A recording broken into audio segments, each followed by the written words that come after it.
If you're sourcing fibers for your product, whether it's bedding, apparel, or insulation, there's a question you must ask. Which material is truly better? Today, we compare kapok, cotton, and polyester to help you decide. Kapok fiber is 100% natural, grows without irrigation or pesticides, and is fully biodegradable. In contrast, cotton, though naturally, uses massive amounts of water and agrochemicals. Polyester, a synthetic fiber derived from petroleum, is non-biodegradable and contributes to microplastic pollution.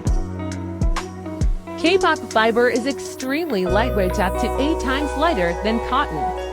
It's also naturally hydrophobic, meaning it repels water and floats. In terms of oil absorption, kapok can absorb 30 to 40 times its weight in oil, making it ideal for insulation, padding, and eco-cleanup applications. Kapok is used in high-end bedding, eco-friendly packaging, sustainable fashion, and even car interiors.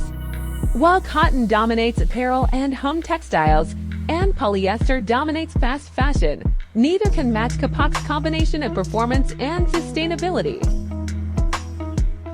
Kapok is more niche, but with rising demand, availability is increasing, especially from exporters in Indonesia. It's competitively priced when ordered in bulk, and unlike cotton or polyester, it doesn't require intensive processing. Kapok fiber isn't just an alternative, it's an upgrade. If you're building a future-ready, sustainable product, it's time to make the switch. Contact us today and request your free sample.